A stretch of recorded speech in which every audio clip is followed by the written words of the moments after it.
Welcome to your life. Watching Dylan knows. That's Tears for Tears. Tears for Fears. Everybody wants to rule the world. One of the best songs from the 1980s. When Jerry Fletcher and I did our 1980s best of songs, this was in my top five, I think. Maybe been number one for all I recall. I don't remember. But this song is like the best ending song of any 80s movies in that day. Well, Don't You Forget About Me is a very close tie with this one, but Real Genius, great movie. You haven't seen it yet. This song is a huge part of that right now. So I wanted to do that one today, try to do something a little bit different. How the hell are y'all today? It is Saturday, the 21st of April. As I reported last week, the world will be ending in 2 days. So cool. But as I'll be reporting today, that might not be the case. The world might actually end until June, but we'll get to that in a second. So what are we going to talk about today? Well, let's see. What should we talk about today? Again,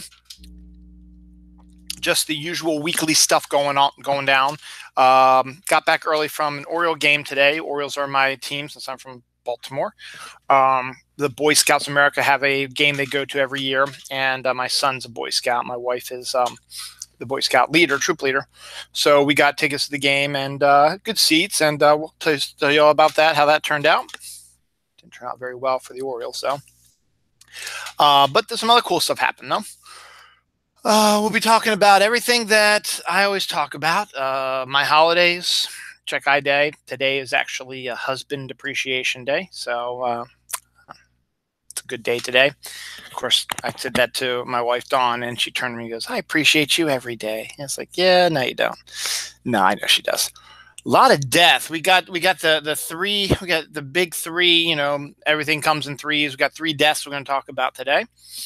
Comic books. Free Comic Book Day is in 2 weeks. Avengers Infinity War is coming up also. We're going to be talking about one of the last Avengers MCU movies that I saw with my daughter, which I hadn't seen before. My review of Spider-Man Homecoming will be coming up in this episode. We'll also be talking about spiders. I touched on it briefly last week, but this week was the actual thing to talk about. Superman's 80th birthday coincided with the release of Action Comics 1000, so we'll talk a little bit about Superman. Steven Spielberg's got a new job that's comic related as well. Oh, and a whole bunch of stuff. Yesterday was 420. We'll talk a little bit about 420. For those who don't know what I mean by 420, no, you're going to find out in this episode. Some cool science stuff going on. Some disgusting food stuff.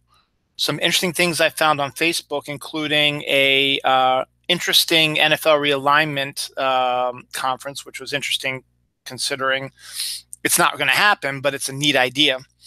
How about this for clickbait? Go-Gurt for cats.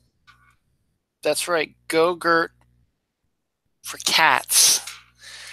Let's see what else. Anything else we want to talk about? Babies when you're old. Having babies when you're old. There's someone I know personally had a baby yesterday, and she's the same age as I am, and an actress and her famous husband, who are older than I am, are expecting their first child. So we'll talk a little bit about that. We'll talk about some other football stuff. Some trailers came out for sequels coming up. New stage musicals, mass movie. What the hell is that? Oh, ghosts, UFOs, cool stuff. So I got a whole lot of stuff to talk about. Let's see if we can get this done. It's 9:20. Let's see if I can get this done within 2 hours like I always do. So before 11:30, here's to you. All right. I just ate a sleeve of peanut butter sandwich Girl Scout cookies, so I'm a little bit stuffed right now. So today is Husband Appreciation Day. May as well do this first. I always usually do this last, but let's do this first. Hey, but that's just one of the multitude of days that today is. There's a website called Check I Day, which I go to every week. I do a solo show talking about all the holidays that are out there today and a few from a couple days ago and what tomorrow is going to bring. So here we go. Check iDay. So today, April 21st, this is April 22nd, we'll talk about that tomorrow, is Auctioneer's Day. Big Word Day. So I'll see how many big words I can get in. I don't know if I have a lot today. My mind's sort of shot today. Bulldogs Are Beautiful Day is today.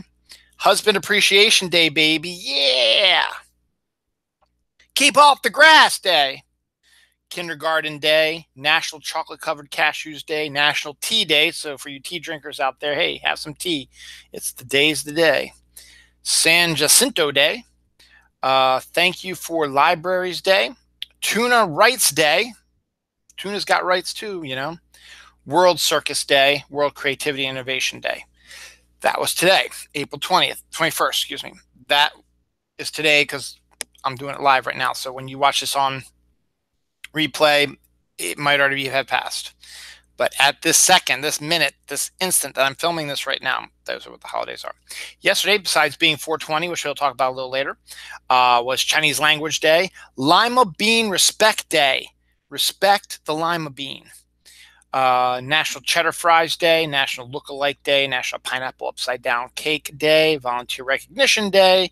The 19th, which was Thursday, was Bicycle Day, Get to Know Your Customers Day, Humorous Day, International Pizza Cake Day, whatever that is, John Parker Day, National Amaretto Day, National Ask an Atheist Day. Do you believe in God? No. Oh, okay, thanks for sharing. National Dare Day, National Garlic Day. Oh, yeah, baby. That was 2 days ago, though. National Hanging Out Day, National High Five Day. Actually, it's funny. At the Oriole game today, there was a young kid behind me, and after something exciting happened, which I'll tell you about in the show, I was high-fiving everybody. High-five my son, my daughter, my wife, people in front of me, blah, blah, blah. In the back, there were some younger kids that I knew, and they high-five a couple of them, but then one was like, what the heck are you doing? So his sister grabbed his hand and smacked it hard against mine, so that was cool. The 19th is also Oklahoma City Bombing Commemoration Day. There was something weird. I'm not going to do the 18th unless it was something weird. Oh, yeah. The 18th was National Velociraptor Awareness Day. So, yeah. We're not going to talk about that anymore. Tomorrow, the 22nd of April, we will be going, my family will be doing Hershey Park, which is awesome. We always do it every year around this time, and then again in August.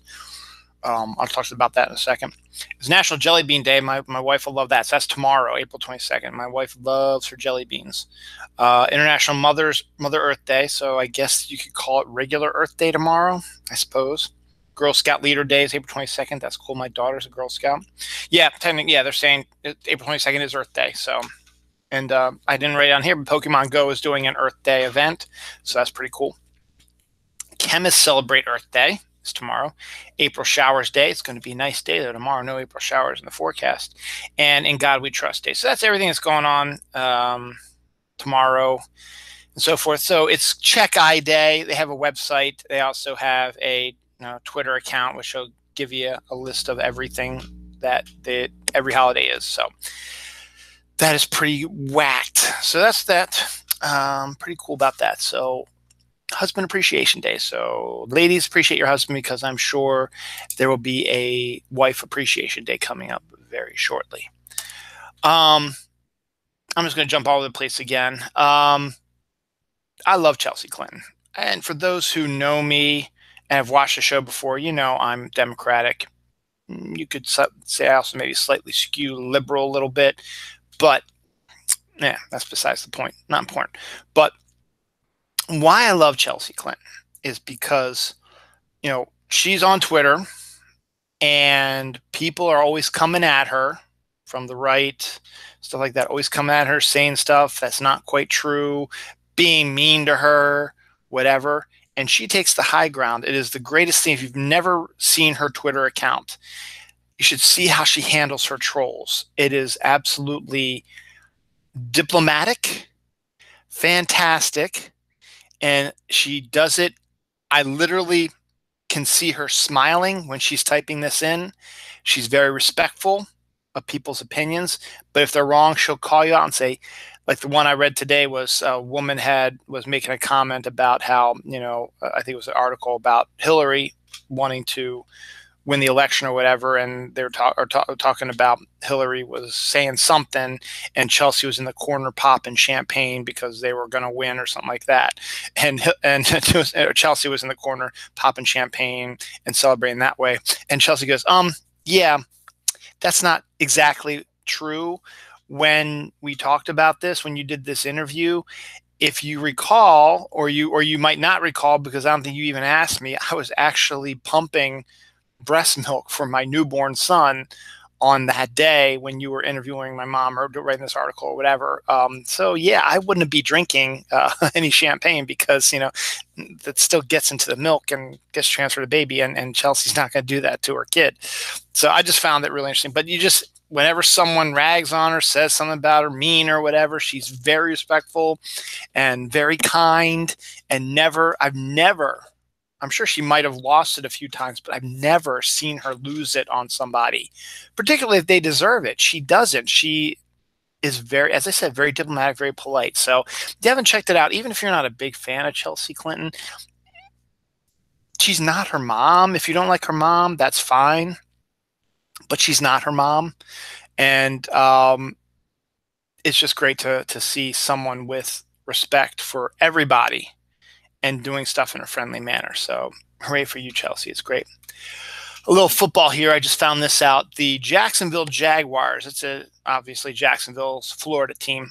I have a sore spot for Jacksonville because back when Jacksonville came into the league, it was during the expansion draft of 94, I think, 93, 94. And the NFL was expanding by 2 teams. At this time, the Baltimore Colts had been gone from Baltimore for close to 10 years at that point. And so we were desperate for another team. And when expansion came up, we got our stuff together and we made a pitch to get one of the expansion teams. We had financing in place for a stadium downtown next to Camden Yards, which had just, when this happened, 94, had just opened to huge acclaim. We had a rabid fan base who was wanting to get back into the world of football after a 10-year absence of it. And we had shown it by having a Canadian Football League team for a year and a Stars and an American Football League or AHL or whatever, that one football league that happened during the summer, how they did that as well. And just, we had everything set in place. And so we knew they were going to do 2 teams. And we knew when we saw who was trying to get the teams that Carolina was going to get a team, because there's no team between the Washington Redskins and the Atlanta Falcons. So that's a span of Virginia, North Carolina, South Carolina, and parts of Georgia until you get to Atlanta. So there's nothing there. So they gave it to North Carolina, which they absolutely deserved. That one I'm okay with because they deserved it, because they needed a team to fill that void between Atlanta and Washington. So it was almost a dead cert that Baltimore was going to get the other team because we had the best deal. We literally had everything in place. We had the rabid fan base. We were going to have the sale. We were going to have the season ticket sales. We were going to have a nice state-of-the-art stadium. We had it all set up. They could play in another stadium. I don't know if Memorial Stadium had been taken down yet. I don't think it had been dismantled yet. So they could have refurbished it and played. And it hadn't, because the Ravens played there for a few years. So they could, while they were building the new football stadium, they could have had a stadium which still could seat 35, 45,000 people play football for a few years while the new stadium got built. So when the time came to pick both expansion teams, the NFL picked Carolina as expected, and then the second one was like, "Well, we'll let you know about the second one in a few weeks." To there's like build suspense or something like that. And the minute that happened, we were like, "Yeah, we're not going to get the team," because the NFL wanted Jacksonville to get the team. The main reason why is because you can play the Super Bowl in another spot in Jacksonville, in Florida, because they don't play the Super Bowl anywhere where it's cold, except if you have a dome. Minnesota had a dome. Detroit's had the Super Bowl before. They have a dome. And the one time they played in a cold weather stadium for the Super Bowl was in New York with the Meadowlands, and that was only because, what they went through for 9/11. So they wanted to give them something, even though it was a few years removed from 9/11. They wanted to give them something as a, hey, here you go. Even though Washington also survived 9/11, it quite wasn't maybe as bad as what happened in New York, but still, they decided New York should get that one. So it was like, okay, that's fine. But you were never, ever going to have a Super Bowl where the Patriots play, the Bills play, the Eagles play, the Ravens play, the Redskins play. You're never going to have a Super Bowl there. Carolina maybe, because they're in that zone where it could possibly be warm in January. So Jacksonville had another warm weather stadium that they could play the Super Bowl in, another stadium they could use for the Super Bowl to mix it up a little bit instead of just going to the same old places over and over again. And Jacksonville's plan was crap. They didn't have the financing. They didn't have the real rabid fan base, but the NFL wanted to help them. So they gave them the time to get a new project together, new money, and they somehow were able to scrounge enough money together for a stadium. And as soon as they did that, they're like, okay, Jacksonville, you get the next one. And then he says something like, Baltimore, use your money to buy a museum or create a museum because you're never going to get the NFL, which was a very rude and awful thing to say to us. That was Paul Tagliabue. But regardless, I'm not going to get into details about what happened in 96 with the Browns and Ravens because for a lot of people, that's still a sore spot. But the fact of the matter was we moved the Browns because the NFL didn't care about Art Modell. Cleveland didn't care about Art Modell because he was asking for just a little bit of money to refurbish Cleveland Stadium, the Browns play. And Cleveland had just used money to give the Indians a new stadium and set up the Rock and Roll Hall of Fame and set up a new indoor arena for the Cavaliers to play in. And so he just wanted a little extra money. He didn't even want a new stadium. He just wanted to refurbish a few things, get the, touch up some stuff, maybe get some new seats put in, new locker rooms, stuff like that. They said, hell no, we're not going to do that. What are you going to do? Move? Ha! You're never going to move because Cleveland is, way more football crazy than any place in the world. So Modell's like, Baltimore actually has a good deal, and you guys aren't helping me any. So he moved to Baltimore, and the NFL had to swoop in and go, we're going to expand, and we'll give Cleveland a team in 3 years. They didn't do that when that asshole Irsay moved the Colts, which was still, even though our fan base wasn't as rabid at that time because they sucked and our owner was awful. If you would have just wouldn't have moved, you would have gotten seats. If you would have not said terrible things about John Elway because we were going to draft him number 1 overall, and we did, but he didn't want to play for Irsay. So he didn't want to play for Baltimore then. So we traded him to Denver, and the rest is history. Now, what if he stayed in Baltimore? Who knows what could have happened then? I mean, that's who we wanted, and we would have come back in droves to watch the Colts with John Irsay leading them. So, John Elway, excuse me. So my point is, bygones are bygones. It's 20 plus years now that's happened. Jacksonville, their football stadium is going to be the first one in the NFL to have a dog park. And I just lost people with my NFL talk. Sorry about that. I'm getting something more interesting. They're going to have a dog park. And that's the first time any NFL team was going to do something like that. So now you can bring your dogs to the football game and you can let them run crazy in the dog park while you go watch the game. So pretty cool.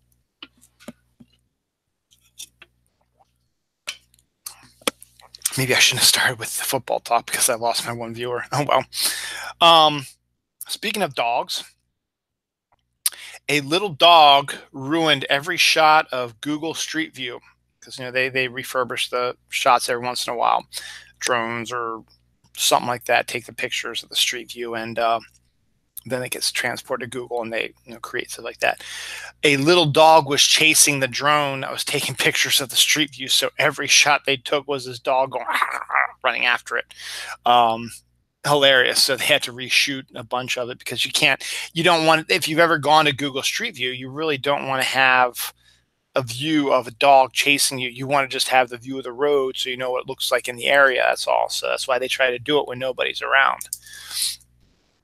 Doesn't always work, obviously, but whatever. Oh, I did that one already. I guess there's no way I'm gonna be able to get this back. So let's do some Let's do a comic talk then. If people are not that interested in stuff, hey, I'm just gonna keep going right along. A while back, Jeff Johns, was writing Green Lantern, and he decided to introduce during his run the Lantern Corps colors, where everyone knows about the Green Lanterns. And everybody knew there was a yellow lantern and a yellow ring that Sinestro had. So Jeff Johns, I think, using an idea that Alan Moore might have played around with back when he was writing comics for DC that weren't like Watchmen and stuff like that. Jeff Johns created a whole spectrum of Green Lantern rings, and he introduced the different corps in different story arcs in his series. And it was made Green Lantern fantastic. It was such a great series, introducing new concepts, new ideas. And each ring was based on a color of the rainbow. Roy G. Biv, red, orange, yellow, green, blue, indigo, violet. And each one also had a feeling, like red is anger, orange is greed, yellow is fear, green is, what is that? Like courage or something like that.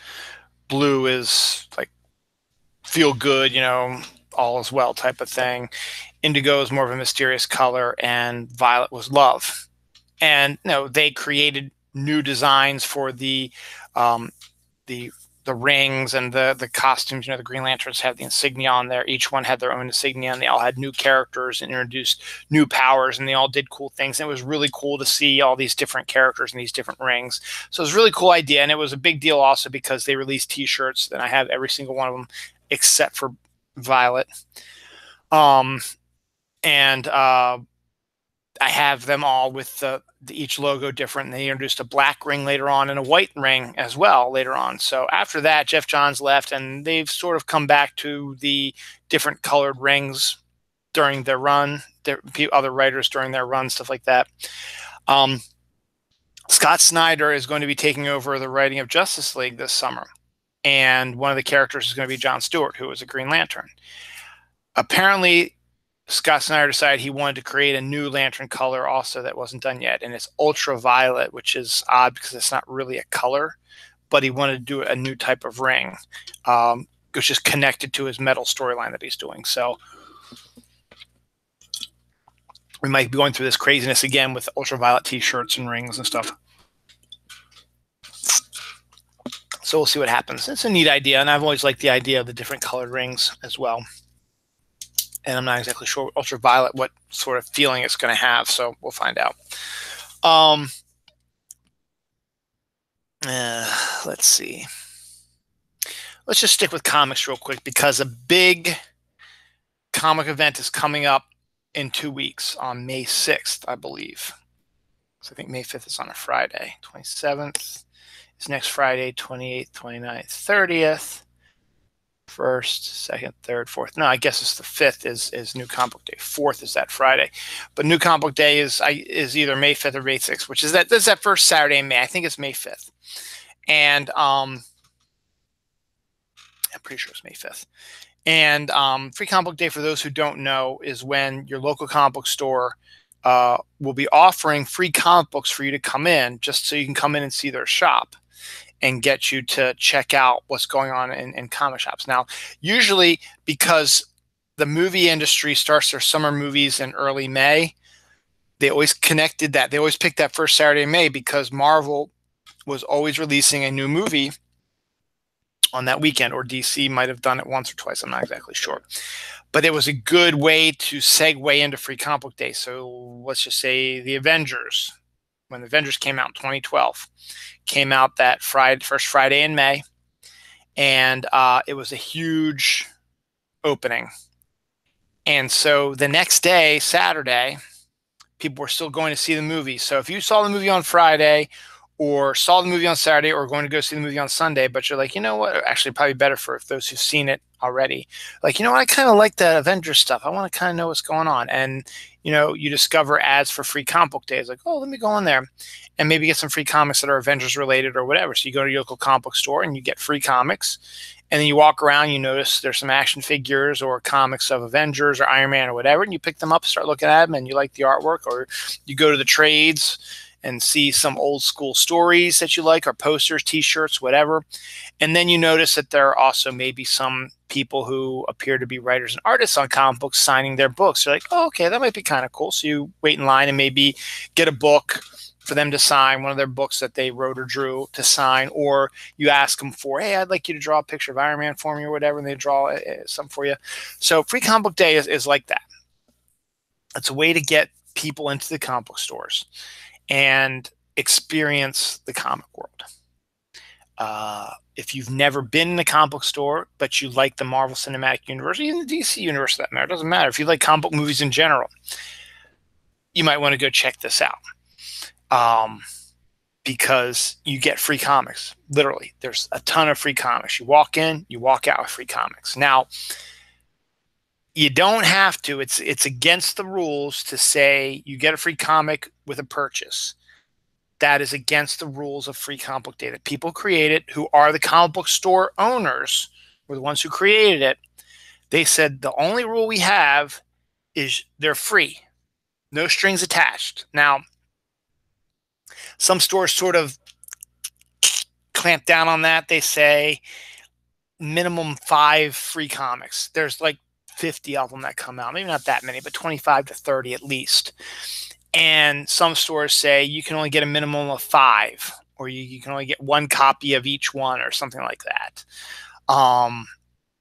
And then there's other stores that just say, go crazy. My store's like that. They're like, go crazy. So you can get as many as you want. They also have some from previous years and also from the Halloween Horror Fest, which is a free comic book day in the fall. They put all those out. So if you had never seen, or this is like your first free comic book day or whatever, you want to get some of the other ones, they'll put some of them out because that moves their inventory. It's not holding up space in their stock area, because they ordered too many or too many of them when they first came out. So you keep putting them out and you get more people to get more comics. They read more comics. They get attached to more comics. They come in, they buy more comics. So that's the one rule, is you do not have to buy anything. That is the rule. If any of the stores you go into for Free Comic Book Day say free with a purchase, walk out of there. That is illegal and wrong and does not qualify for Free Comic Book Day. Now, they're not going to call the police and bust them and stuff like that. Nothing's going to happen to them. You just walk out and you find another comic book shop that's following the rules. Also, during Free Comic Book Day, these places might do special offers to try to entice you to buy something. Like my store does about like a 50% off of everything in the store type of thing. Or trades. I think this year it's trades. But this year, they're in their new store, so I saw the guest list. They're going to have like 12 to 14 people there. They're also going to have food and drink there for free. So I'm dying to see that. It's a couple of weeks. My wife and son are going to be camping with the Boy Scouts, so it's just going to be my daughter and I. So that'll be pretty cool. And they got some good stuff out. So they get comics from everybody: Marvel, DC, Image, IDW, Dark Horse, Dynamite, all the big guys, Boom Studios, and then all the other minor ones, Archie's and Aftershock and all that other stuff. And a lot of them, like the Marvel and DC's, are setups for storylines that are be coming in the summer and the fall. Or in Marvel's case, it's usually a comic book that's connected to whatever movie's coming out that year. So, because they know what movie's coming out that year and what's going to come out. So, like last year was Guardians of the Galaxy 2. So they had a Guardians of the Galaxy free comic book, and then this year they have an Avengers free comic book, obviously for Avengers Infinity War. They may even have a Thanos one involved with it as well. So go to Free Comic Book Day and get your free comics. Go to a local comic book store, go in and get your free comic books, and you might discover this place is kind of cool. That's the whole reason they want to do it. They want to get more of you to come into the store and buy stuff. So I'm going to keep talking about Free Comic Book Day for the next couple episodes of this and my Comic Haul show, because it is well worth it. And it's literally, you walk in You get free comics. You can walk out. No strings attached. No ifs, ands, or buts. In my case, I say, but it might be nice to buy something. You don't have to. As I said, no purchase is necessary. You walk in, you get your free comics, you leave. You can do that just fine, whatever. But be aware that the comic book stores, even though they're giving them away for free, they have to pay a very minimal fee to get them. It's a minimal fee, like 22 cents an issue. But when you buy like 1,000,000 issues or whatever, it gets to be like around $22,000 type of thing. It gets a little pricey for them. And they have to outlay that from their pockets. They're not going to get it the comics for free because you still have to charge for different things as well. So, but they want you to come to the store and experience the store and see for yourself. That's why they're doing this. And also that's why they bring in the creators to do that. So just give it a try. You know, it is the first Saturday in May, be it the 5th or the 6th. I think it's the 5th now that I think about it, because the 27th is this upcoming Friday. 28th is Saturday. 29th is Sunday. 30th is Monday. 1st is Tuesday. 2nd is Wednesday. 3rd is Thursday. 4th is Friday. So it is May 5th. So May 5th of this year, which is 2 weeks from tonight, 14 days from today, is Free Comic Book Day. Go to your local comic book store. If you don't know where your local comic book store is, go to the website, go to your search engine, type in Comic Shop Locator Service. You click on, you search that, the first one or two that pops up in the search engine, you click on that, you go to the website, you type in your zip code, hit enter, it'll reveal all the comic book stores within a 20-mile radius. I think there's also a Free Comic Book Day website as well, which has all the shops that are involved in Free Comic Book Day. So look for that also. I'm not 100% certain on that one, but go ahead and check that out as well. But definitely check the Comic Shop Locator Service, because if you find a store near you, they also offer a link to their website, and they'll probably have something about Free Comic Book Day. It's funny, my store, as I said, is brand new. It moved to a new building. They bought a building size poster. I mean, they put it to the roof of their building and stretched it all the way down to the base of their building. And it's got to be about a 2-story, 2 to 3-story building. It's an old movie theater, so it's still pretty big, you know. And this sign you can see from all of Main Street here in Reisterstown. It is huge. And there it is right in front of you. Free Comic Book Day. And it's enough to draw people who are coming up Main Street towards 795, which is the big highway right literally behind me, to see the poster. So actually, let me see if I can find that in my on the internet here. Not the internet, but on the I don't want Twitter. I want Facebook. And let me go to Cards, Comics, and Collectibles, because I want to show you this poster. The photo doesn't do it justice, obviously, but it's really interesting to. There it is.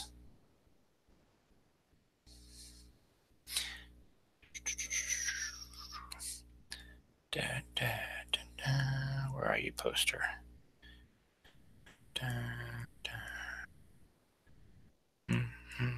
Actually, I'm going to retweet.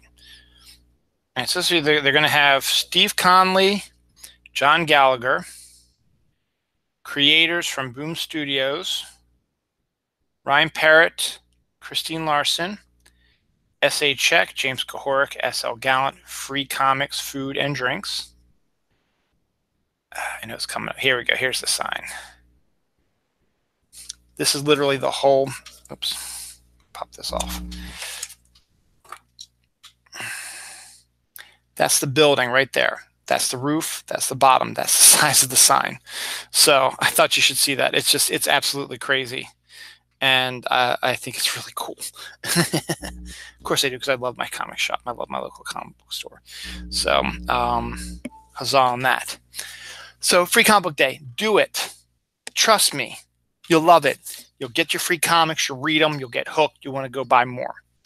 And as I said, a lot of places are going to have good deals. So if you find something you like, you can go and you get trades to get caught up, or you can get the newest issue of the comic on there. Or if you like Funko Pops or toys or shirts, a lot of shops will do them as well. My shop does everything. They do manga, they do baseball cards, they do toys, they do t-shirts, they do glassware, they do statues, they do back issues, they do regular comics. They have a huge trade section, so it's great.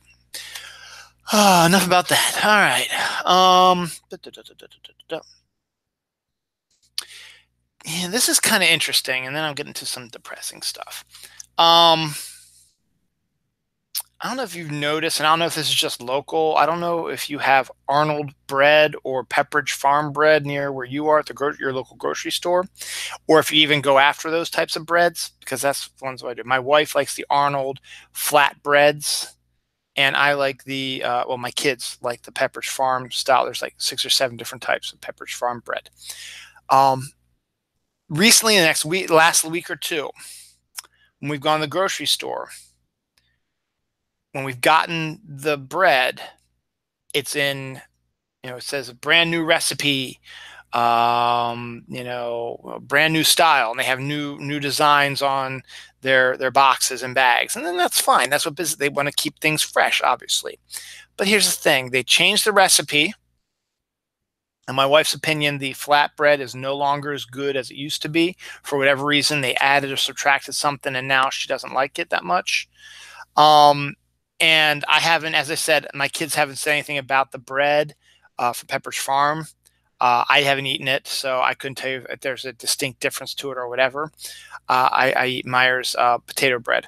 But what really gets me is that my wife said this with her flatbread. It appears to be less bread in the container now than it was before. So there's less slices of the bread in there. It's like, man, that's kind of stupid, isn't it? And then I got the new style Pepperidge Farm for my kids, and I make their lunches during the week. And by Thursday, I was out of bread. I was like, I just started using this on Monday. I can go through a loaf of bread through Friday. I get at least one extra day out of it. Not this time. They are putting less bread in while changing up the formula or whatever it is to make the bread. And it doesn't make any sense to me. If you want to change the formula of bread, that's fine. That's up to you. It's your company. If you think something's going to be healthier or you want to make it taste better or whatever, that's fine. That's on you. But to give us less for the same price? Yeah, not so much. So I just find that just kind of weird. I don't know, maybe it's not that weird, but I found it weird. Along those lines also, maybe I'm naive or stupid or whatever. Insert your own comments at will. Or better yet, watch the video and put your comments at the bottom there. What exactly do they mean by a trashless lunch? Now, my kids' school celebrated Earth Day yesterday. Now, I told you Earth Day literally is not official till tomorrow, according to Check Eye Day. But the kids aren't in school on actual Earth Day, and they like to do Earth Day stuff. So there's a trail in the back of the elementary school. So the elementary school classes, they split up. So like the first graders go with the third graders, the second graders go with the fourth graders, and like the kindergartners go with fifth, or something like that. And they have an outdoor picnic, which is cool. You want to be outdoors, stuff like that. You want to do that. They say bring a trashless lunch. Okay. Now, I guess that means maybe Tupperware then. I mean, I guess could you put a sandwich, potato chips, a snack, like a sweets, like a treat type of thing, fruit, like in a plastic container, and then you eat that, and then once you're done that, you put it in your school box and bring it home and wash it. Is that what they mean by trashless lunch? Because most everything has trash in it. The potato chips, the sweets, the treats, whatever, they're already in bags. I put sandwiches and fruit in separate bags, sandwich bags for that matter, so that they stay fresh or whatever while they're in the cooler waiting for their lunch. And I guess they don't want that, so I guess you would have to get, but now you're carrying all this plastic Tupperware stuff. Now, this Earth Day thing is not what really got me going. What got me going is that earlier this week, also, my daughter had a field trip that said the same thing: bring a trashless lunch. We're going to a national park that has no trash cans. So if you do have trash in the trashless lunch, you're going to have to carry it in your bag till you get to school or whatever. But they also weren't allowing backpacks.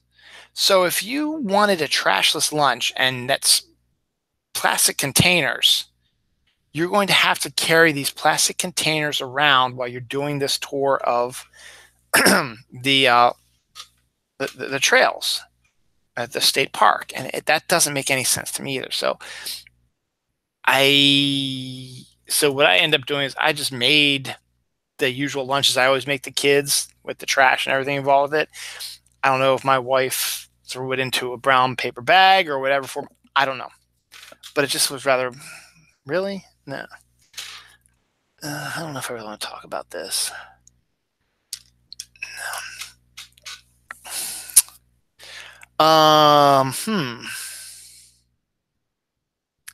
Everyone who knows me and has seen the show before, particularly my list show with Jerry, which might come back next week.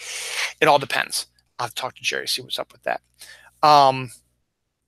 Know that I've had a crush on Sarah Michelle Gellar for the longest time. And I'm a huge Buffy fan, and Cruel Intentions, and other stuff she's done as well. So I had to get my oil changed this week.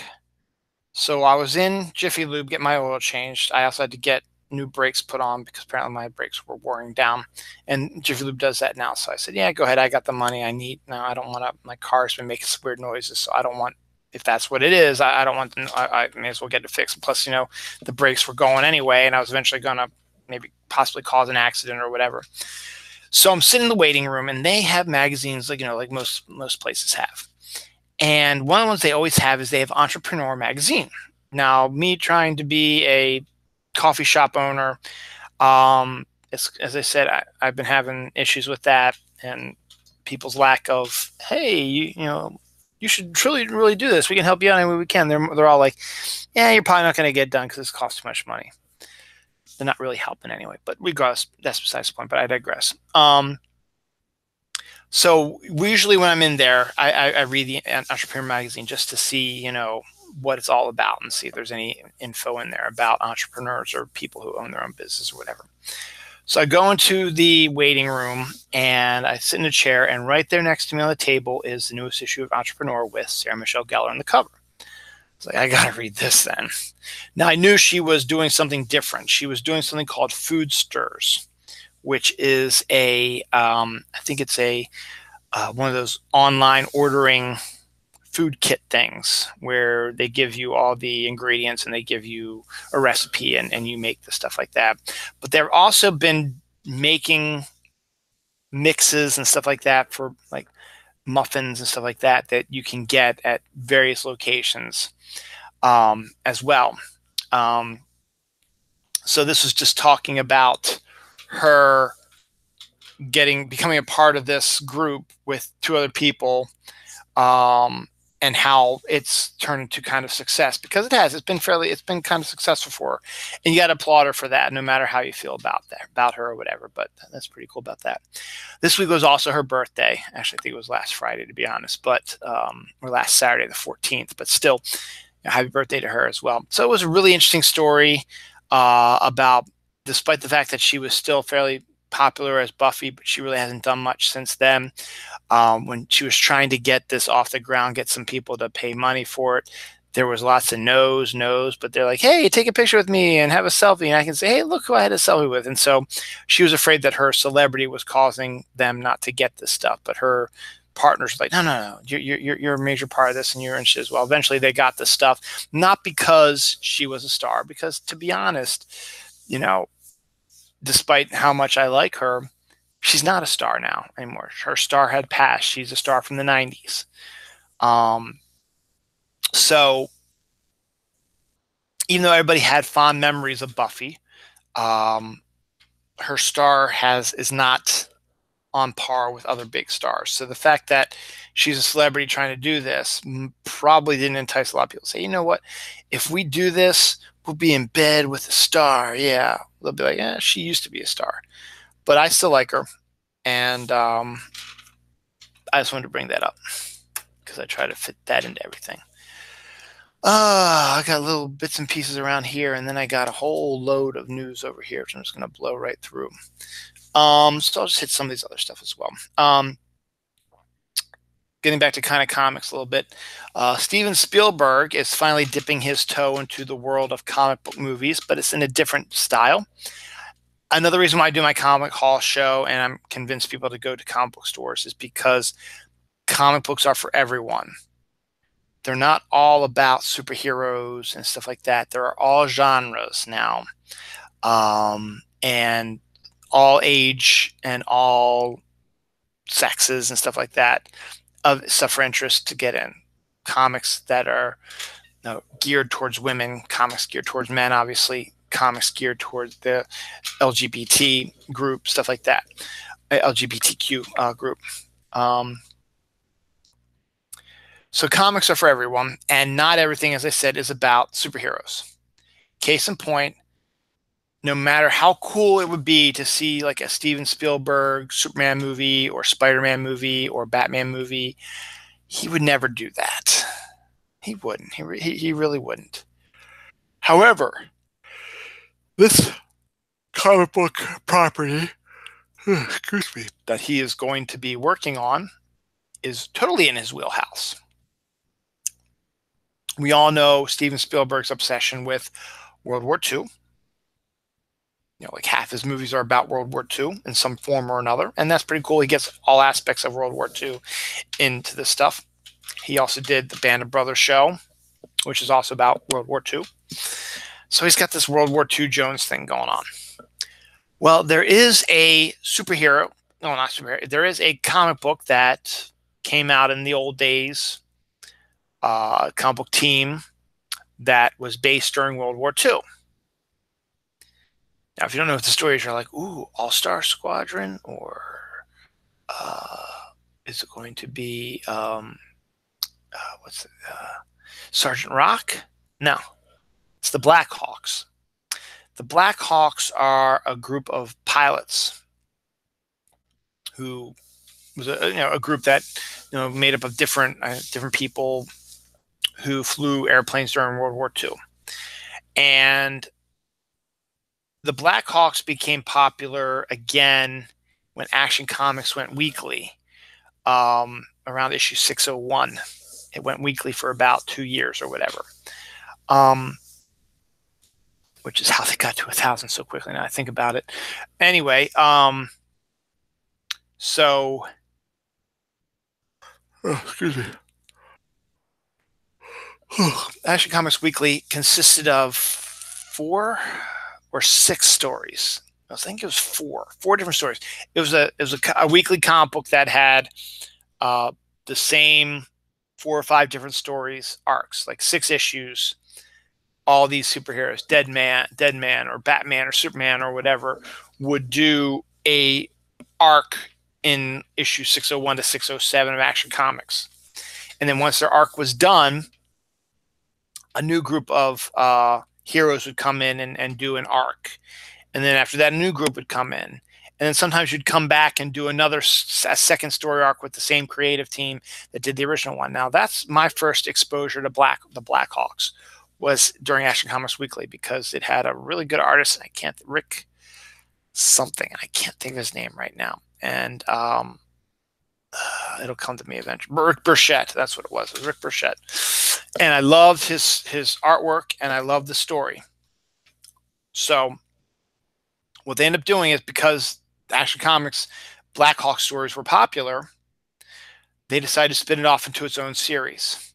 But they also decided that it was during the right time where they were starting to dip their toe a little bit to mature reader stuff, and they figured they could do maybe a little bit more mature readers storyline with the Black Hawks. So they got a mature readers writer, I forget who it was, and I brought Rick Burchett back to do the artwork, and made it more into a more grown-up series, had sex and more violence and stuff like that, but still consisted of what people liked about the Black Hawks.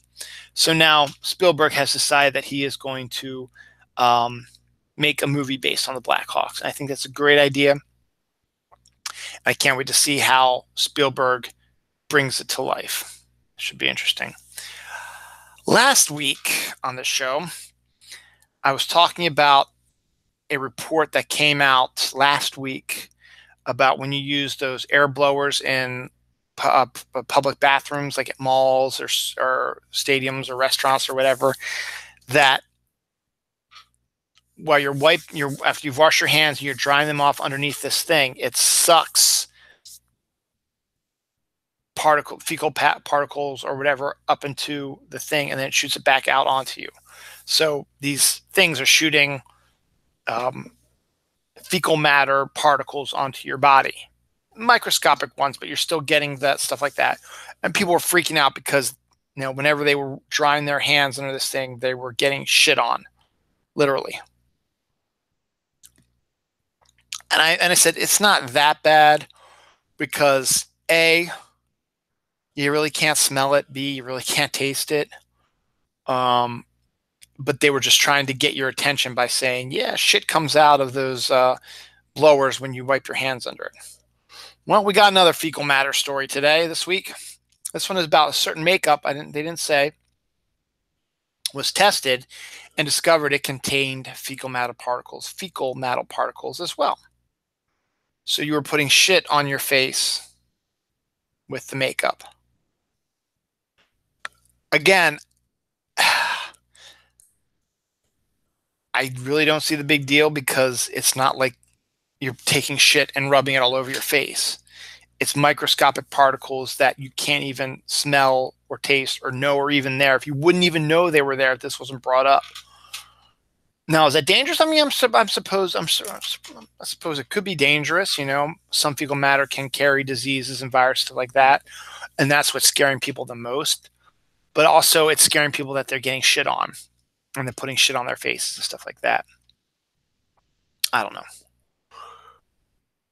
So I mentioned earlier that I also mentioned this last week on my show. I'm sorry. Make you guys yawn out there too. Last week I mentioned that specific signs have been showing up that says the world is probably going to end on Tuesday. Monday. No, Tuesday, because tomorrow's Sunday. So yeah, Monday. It'll end on Monday the 23rd of April. It's pretty much been debunked because they said it's going to be the rapture / with Nibiru hitting the earth. And I went on a rant last week. So if you want to know what that rant is, go to last week's episode, watch it, and you'll find out for sure. I don't know, maybe an hour in, I guess, right around the same time I'm doing it now. So I went on a rant that, it's not going to happen. Mostly because the Bible says you'll never know when the rapture is. The reason I'm saying that now is because I'm segueing into the story. So this week, there was an article that said, whoa. April 23rd? Nah, that's not going to be the end of the world. June 24th is of this year. And that's according to the Bible. Again, the Bible says only God knows when the rapture is going to happen, when the end of the world is going to happen, when his second coming, when Jesus' second coming is going to happen. Only God knows that. Nobody else knows it. And we've gone through this for the last 5 or 6 years. The world is not going to end. The world's not going to end on Monday. The world's not going to end on June 24th. And even if it does, it will not be by some supernatural means or whatever.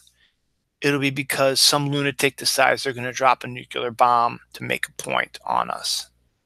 Or a supervolcano is going to erupt that's going to block out the sun and kill life as we know it. Could you then make a case, well, hey, look, the Bible said, hey, it's going to happen on this day, and it does. I suppose you could. It's going to happen. Not going to happen. But I like to report these because it is so stupid.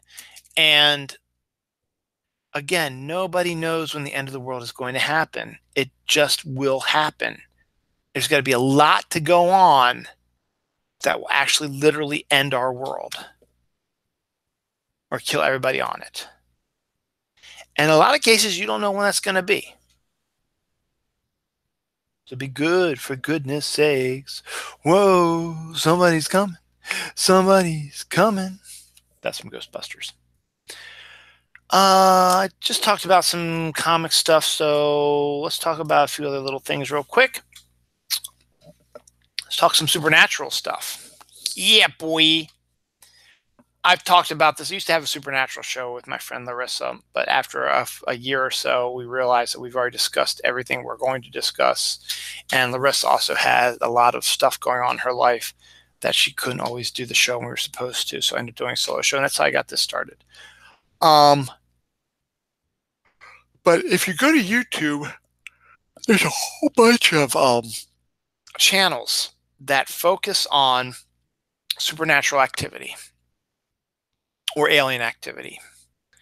One of which is they go onto NASA's site, and when all the photos come back from the rovers on there, it becomes open to everybody, I believe, so everybody can take a look at it. People grab a hold of that and they go through it with a fine-tooth comb, and they see weird shaped rocks or weird things that don't make sense and point out and say, here's proof that there's life on Mars, or these are weird things on Mars. Now, this story that I'm getting ready to say is interesting, but this story I'm about to tell you is not, it was just something I just came up with because one of the websites I follow posted a picture that the rover took of the small metal object, about that big. Looks like it's floating above the air, like a little drone or whatever. There's shadow on the ground, and it looks like it's floating above the air. Again, I don't know how true it is, if it was a trick of the light, the way the Martian sun was, I don't know. But on Mars, the rover took a picture of this weird thing that was floating above the ground. Looked like it was floating above the ground with zero gravity. There's a disease out there, and I can't think of what it's called, where it's not really a disease, but there's something where when your eyes see something that doesn't look right, it's sometimes able to pinpoint, oh, wait, I got it now. You look at it the first time, it's like, what the hell is this? And you look at it further, it's like, oh, okay, there's somebody's head. There's somebody holding, a big knife up like this, and it's rocks that look like that. They're not literal people holding knives up or whatever. It's just the way it looks to your eye, because you're trying to make rational items out of stuff that comes out, or that are discovered on camera. Well, the most recent one that they discovered, they claim that there is a musk ox on Mars. I should say a musk ox type of creature on Mars because of a certain picture they posted. Now, I can't, for the life of me, I couldn't remember. Let me see if I can find it on here. I didn't tag it or anything like that. I retweeted it, I think, a while back, or I might not have. I don't know. Musk ox on Mars. Oops. Mars. Search.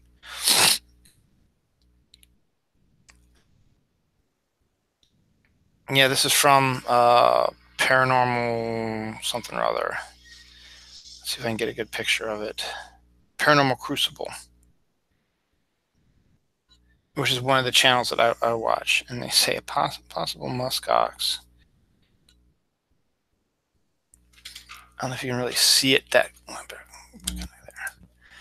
see it that close, but there's right where the play button is. There's supposedly, that's a picture of a musk ox on Mars. It's got what they think is pictures like that. I found that fascinating. I actually haven't sat down and watched the whole video yet, but that's kind of funny if there really was a muskox type of creature. Now, they've shown others. They've shown what they thought were skeletons of aliens, stuff like that. And a lot of times it could just be specific colors of rocks, shadows, so on and so forth. And that's what NASA says. Oh, yeah, it's just, rocks, the light's playing tricks on your eyes, blah, blah, like that. Are they covering up something on Mars? Yeah, it's possible. I just found this kind of interesting story. Also, what's on this other page here? I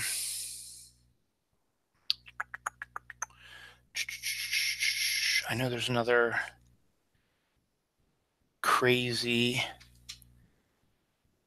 Guess I can't find it here. No, I guess there's no. I thought there was another like alien monster type of story. We've got some science stuff coming up in a little bit, but I can't think about it. I don't see it right now. Oh well, doesn't matter. So there's that. Let's talk about death. Great segue, right?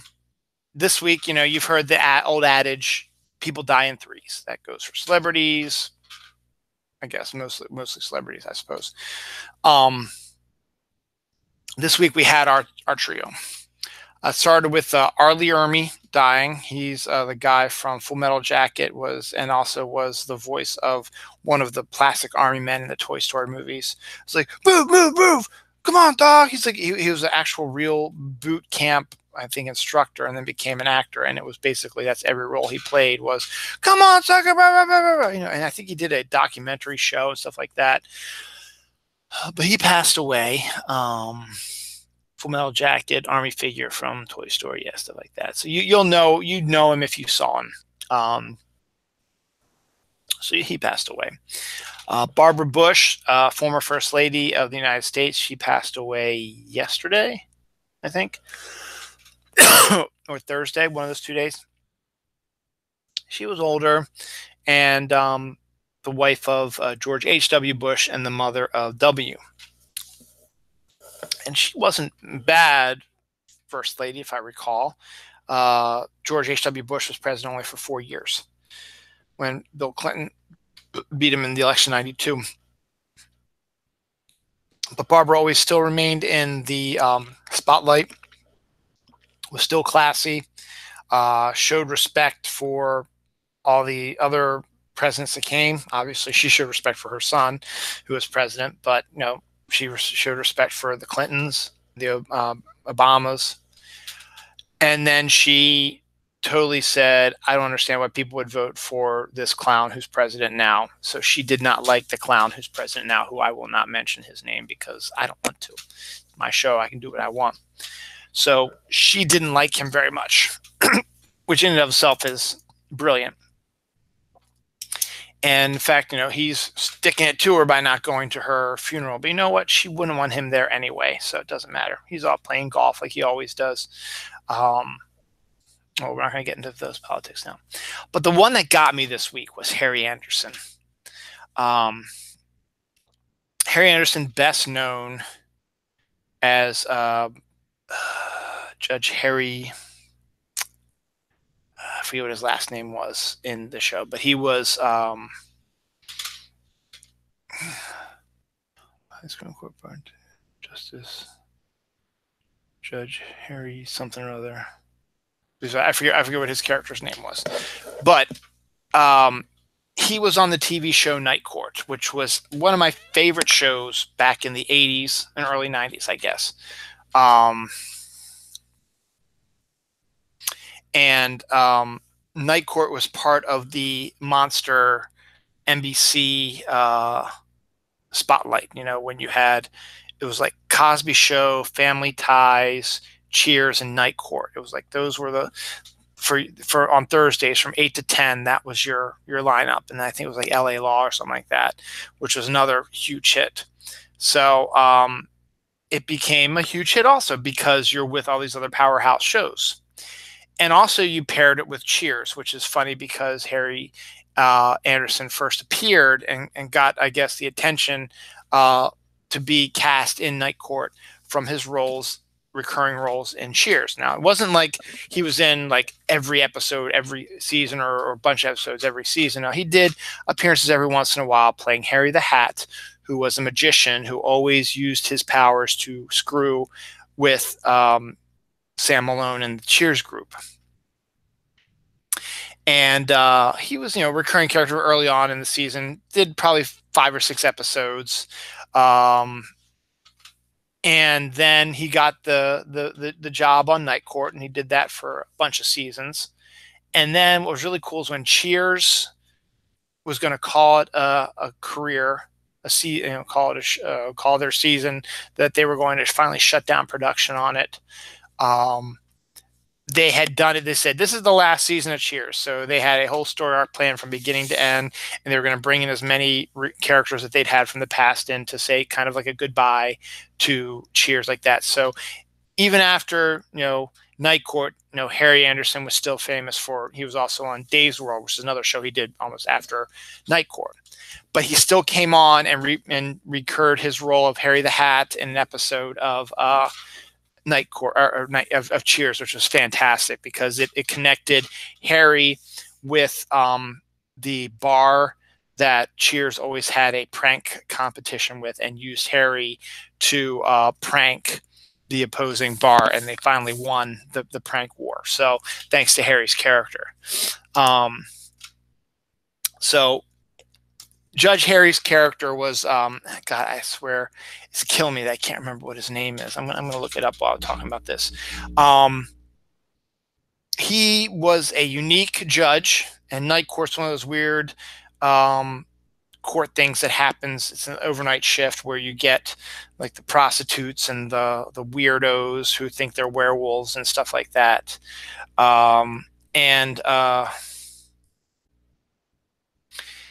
So here we go. Harry T. Stone, that's what it was. Harry T. Stone, Judge Harry T. Stone presiding. Yes, that's right. So, and Harry was an unorthodox judge, making judgments using magic tricks and card things and other stuff as well. But he would also temper that a little bit and would do regular judge stuff. But some of the episodes were, crazy and had situations. Like there was one time where they had to clear 248 cases in one night because it was a bet made by this Texas billionaire who was busted for something, and he was like the last case of the night, and he made a wager that they would not get to his case by the end of the day, this 248 case day. And he said, if you were able to do all 248 cases in this short amount of time, I will give all this money to like this nun's church or something like this church or this nunnery or something like that needed the money, and they were in the Night Court. They were in the court for another reason, but he said, hey, they need the money and they need it fast or they're going to get kicked out or something like that. He said, I'll give them the money if you can clear these 248 cases. That was an episode. It was a 2-parter where a hurricane hit New York City while they were in the middle of it, and they got trapped in the building where they had to deal with it, and so on and so forth. There was all kinds of really interesting stories and fun, unique takes on the stuff, and Harry's different beliefs and stuff like that. His character was also really formed, well-rounded. He had a love for Mel Torme, and there were a few times where they actually had the real Mel Torme show up, and something bad always happened to him because of what Harry did, which was really funny. So like his hero had put a restraining order against him. So it's a kind of funny story about that. And then also John Astin, who is presently a teacher at Johns Hopkins University teaching acting down there. He played a character who knew Harry's mother and sort of was kind of a crazy type of guy. And it was an interesting thing about that.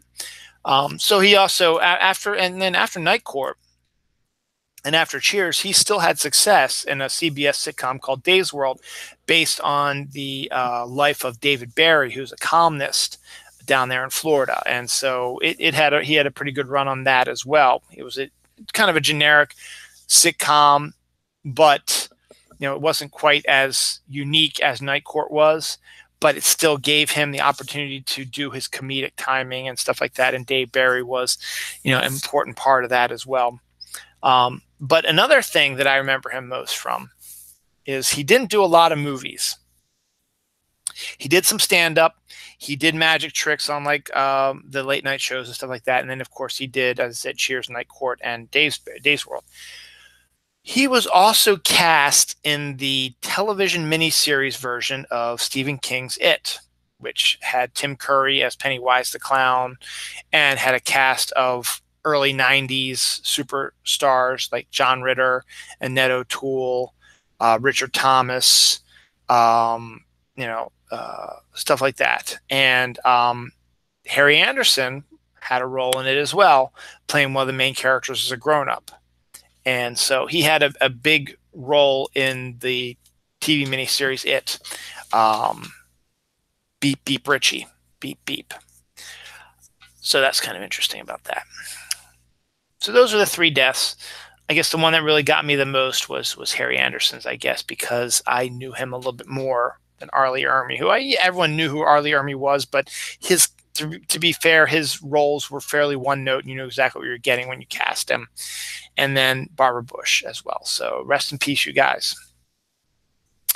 I guess I have some time to do a little bit of this. And then let me tell you a little bit about today's Oriole game, which is kind of interesting. So the Baltimore Orioles are my baseball team.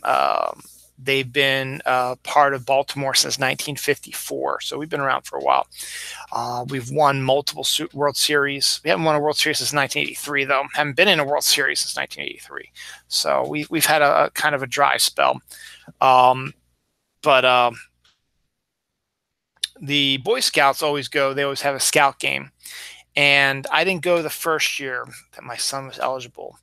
But I went last year, and I don't know if you recall, I did an episode where I talked a little bit about it. My daughter also comes with us, gets the free ticket to come, and she wanted to go see the Oriole game as well. She's a Girl Scout, so it was kind of cool.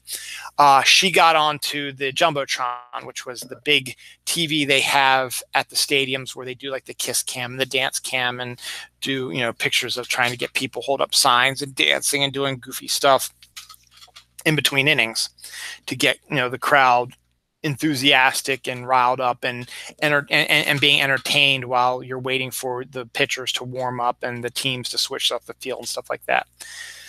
So I was like, okay, that was really, really kind of cool. And I wonder if we can top it this year. So we got the tickets for this year.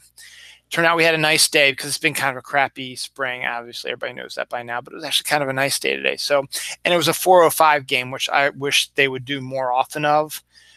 These 7:05 games, 7:35 games are rough because they're not done. Baseball games are usually about 3 hours long. So 10:05, 10:35, stuff like that, depending on the game. You wouldn't get out of there till then, and then it's like a half hour home. And then you got a half hour to walk from the stadium to where you're parked, and then a half hour home and stuff like that. So you're not actually going to get home till like closer to midnight. So this year, we got lucky. It was a 4:05 game. But our seats were higher up than where they were last year. So we're like, we might not get onto the Jumbotron this year, but that's okay. We did it last year. And they decided, hey, let's make signs anyway, just to have, and maybe we'll get on. We'll be lucky enough to get on the Jumbotron. The game itself was kind of crappy. Orioles lost 4-0. Their offense had a total of 2 hits. Other than that, nothing. Chris Tillman, our starting pitcher, gave up 3 home runs, all solo shots. So all in all, it wasn't a great game. Our rookie sensation catcher, Francisco, threw 3 people out, which is good. But in the end, it just wasn't a great game for that. So we had to have something that would occupy our time during this game. So every time an inning was over, we get the kids would get their posters that they made up and try to get on the Jumbotron. Second year in a row, we got on the Jumbotron. My son this time, I don't know if my daughter got in, because the first time we got up on there, it was more focused on my son holding up the sign because my daughter didn't have the sign, but she might have popped her head in as well. But my son got in. I knew that for a fact. And that was cool. It was like, all right, yeah, cool. We got in there. That's great. We might not get in again because they like to go around the stadium, but you never know. You might get lucky. You might get showed up again. So we showed up again. They showed us again, which was great also. It's like, okay, that's cool. It's like, okay, that might be it for us, whatever. So then they do something later in the game called Fan of the Game, where they scour the stadium to find the fan of the game. So people have to act goofy, sweet, do whatever. I don't know. You try to do different things to get your attention. So again, up come the signs, the dancing, the moving around, stuff like that. And hey, we are on the fan of the game pictures, and it's like, oh, cool, there's my son, and there I am, and stuff like that. But they're focusing on one of my son's friends who's also in his Cub Scout troop. I was like, okay, that's pretty cool. And they're still focusing on him. Like, oh. Friend of my son's, who's a part of his troop, was the fan of the game. So that was really kind of cool. Oh, and it got better. So then about the next half inning, we're just sitting here watching the game. All of a sudden, two members of the Orioles officers or whatever were trying to find him, and they found him. And they said, congratulations, you were a fan of the game. What's your name? And he spelled out his name. They gave him a certificate naming him fan of the game for April 22nd, 2018, signed by the Oriole Bird. And they gave him a bag full of cool stuff. Flags, action figures, a signed baseball, who knows what else. He didn't really look through it too much, but he got that stuff. And that was really, really cool that happened. So, and the other interesting thing about that game was, as I told you before, most baseball games go about 3.5 hours long. We were done this one in 2.5 hours. So the game started about 4 o'clock. It was over at 6:35. Literally, last pitch, last inning, ninth inning, last out was right around 6:30 p.m. 2.5 hours after the game started, which is almost unheard of in the modern day Major League Baseball, because you get at least 3 hours, 3:05, 3:10, 3:15, 2:30, 2:35 if you want to be exact. It's pretty crazy. I'll talk about that later. I'm not going to talk about that because we're out of time. Real quick, next Friday, 27th, is Avengers Infinity War. And for those who know me also, I like to take the day off from work and go see the movie. For whatever reason, I don't tell my wife. I just don't. So I leave early in the morning and I go to Chick-fil-A and I get breakfast, and then I just sort of tool around till the kids get on the bus and she goes to work, and then I go back home and I hang out until the movie comes on. I see the movie, and then I hang out some more, go out to lunch, spend some more money buying stuff, and go back home, sleep, whatever, and then get the kids, and no one's the wiser. Well, I screwed up, and I was commenting to someone on Facebook that my wife follows, and she's like, oh, you have a vacation day this Friday? I didn't know about that. And I didn't show it on my face, but I was like, yeah, I need to rest after my big project. So he's like, no, I know why you really are doing it. So now I'm kind of screwed. I still want to get my breakfast sandwich. I still might be able to, even if I let the kids go to the bus, because that's probably what my wife is going to say. She's like, well, I can go to work early now, and then I can leave early because you'll take them to the bus on your day off. The reason why I take my day off is so I don't have to deal with any of that stuff. But I will, because it's my kids. I love them, and I'll keep my wife happy. Hopefully she'll keep me happy for Husband Appreciation Day, but we'll see. Nothing yet so far. But we'll see. The night is still young. Yeah, don't bet on it. So Infinity War is coming out on Friday, so I'm still going to be able to see it, and I'm going to take the kids to see it with my wife on Sunday, because Noelle is now finally caught up with the MCU, so she's seen all of them except for Iron Man 3 and the Incredible Hulk, because to me, honestly, they don't really have that much importance to the Infinity War story overall. So the last one we saw last night was Spider-Man Homecoming. Now, this is one I hadn't seen yet, now, which is odd because, again, if people knew who I was, I'm a comic book collector. I've been a comic book collector since the early 80s. My dad started me on my collection. He he had collected Spider-Man when he was younger, and when he held on to them, and when till he had a family, I guess. And so when I was old enough, he said, "These are yours." A couple boxes of comics for Spider-Man. Devoured them, looked at the pictures. At the time, I wasn't really reading them. I was just looking at the pictures and just kind of maybe trying to read a few of the words here and there, but just sort of skimming through it. And I was like, yeah, this is cool, you know? And then I started buying more and more comics, and the rest is history. And then, when Tobey Maguire did the first Spider-Man movie, I waited in line, got the tickets, and saw that. The second movie, which is, they say, better than the first movie, which I still think it probably is. I actually did not see it until its last week in theaters, and I saw that while I was on vacation in Ocean City. And then the third one I just didn't see because it just wasn't good. And then the Andrew, whatever his name is, the British kid who played Spider-Man in two more movies that weren't connected to Tobey Maguire ones, I didn't see those either. So then when the MCU got Marvel, that Spider-Man from Sony, and they released this film, I just, for whatever reason, I didn't go out and see it. And I waited for a little while when it came out on DVD. I bought the DVD and waited a while until I watched it. So I watched it last night with my kids. Well, with not my kids, with my daughter, my wife, who had never seen it before. Real quick, I do my quick review on it. It was a good movie, good Spider-Man movie. I liked it. One of the problems I have with it is that Tony Stark created the Spider-Man costume and made it basically an Iron Man costume, but like Spider-Man. So he basically is Iron Man for the most part. And I find that kind of stupid, because what makes Spider-Man Spider-Man is his everyday man-esque qualities, where he sews his own costumes and they tear, and he cleans them in the laundry and they shrink or whatever. It's a hard luck Parker. So I didn't really get that from that. But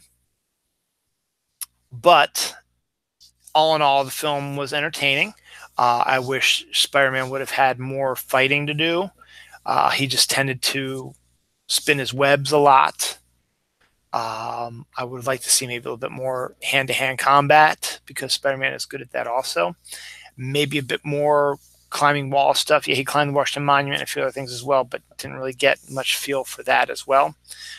But what was good about it was they kind of made it into a John Hughes-esque type of film, which was cool. And it's one of the first instances that I've ever noticed a New York City high school, remember, this is New York City where this takes place, actually showed what a New York high school probably is like, with the multiculturalism. Because a lot of these times when you come to these types of movies in New York City and it's about teenagers or whatever, everyone is white with a token black person usually. This school in this movie, to me, seemed like the most accurate portrayal of a high school, really anywhere, but particularly in New York City, with the multicultural aspects to it. And I like that. I like that part of it. I liked Michael Keaton, because I always liked Michael Keaton. Him playing the bad guy in this, remember him from playing the good guy of Batman. So now he's playing the bad guy in the Vulture. But there's more to the Vulture than you think. And the Phase 4 or the Phase 3, whatever, I think it's the Phase 3 Marvel movies, the last few that have come out, have had the villains actually seem to, the reason why they're doing what they're doing sort of makes sense. You think back to Hela in Thor Ragnarok. The reason why she's the bad guy in that is because her dad, Odin, totally whitewashed her life out of Norse mythology. So no one knew that that was his daughter, and no one knew that how they got the 9 kingdoms to live in peace, and how they got the 9 kingdoms in general was because Odin and Hela took them out.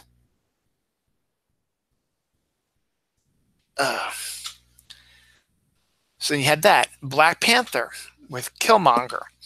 fact that his father was killed, and the Black Panther at the time, T'Challa's father, did not take the orphan boy now with him to Wakanda, even though he was a Wakandan citizen, and take care of him and train him up and have him go on the straight, narrow path. And that in turn created the evil Killmonger we got.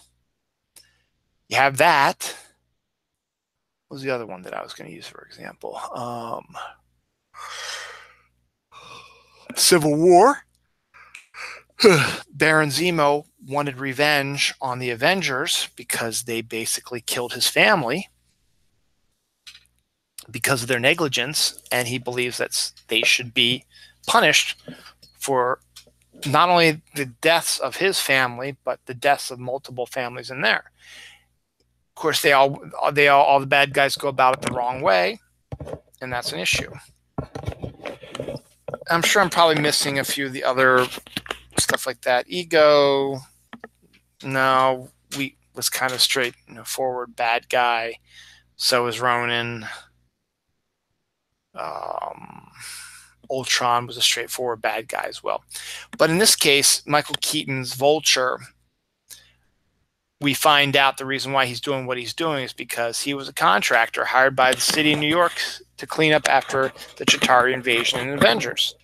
And then here comes Tony Stark, who created the Damage Control Group, which is based on a true comic book characters, to come in and clean up after superhero battles and force contractors who spent money to get this contract and are going to get paid well, and in turn will be able to pay their employees and get and use the money that they laid out to get new equipment and stuff like that to take care of this job, will be able to cover it.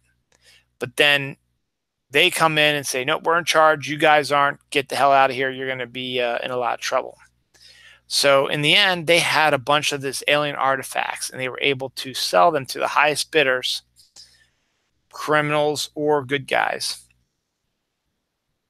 And that was how Michael Keaton's character made his money. And then with Spider-Man's appearance, he's causing a gum in the works so that they really can't continue selling this and making money. And so in the end, he and Spider-Man have a conversation before the big final battle, and he was sort of like pointing out the fact that, the rich, so like that, they don't care about us. With these, apparently, especially with these tax cuts that just happened, they're supposed to, big, massive tax cuts for businesses, and the businesses were supposed to give the money that they saved to their employees. They didn't do it. They're not going to do it. They're in the business to make money, so they don't care about their employees. They just care about making money. So in the end, it's sort of, he had a point that he was treated badly by Damage Control and the Starks and stuff like that. And, the problem was, he was selling to bad guys as well. And a lot of his equipment was being used to kill people. And that's just wasn't right. So that's why he was a villain. But he continues in the rank of villains that are not entirely wrong. I thought that the cast was great. The story was okay. Definitely unique take on it. They did a great job with Spider-Man in the suburbs, because he's never known the suburbs. He always is a city guy, so he has to figure out how to survive in a suburb, and a great homage to Ferris Bueller's Day Off.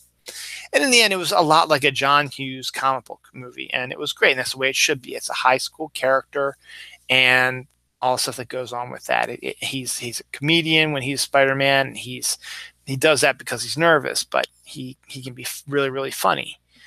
And, when he's not Spider-Man, he could be, kind of a shy, aloof type of person. So it's kind of interesting to see that.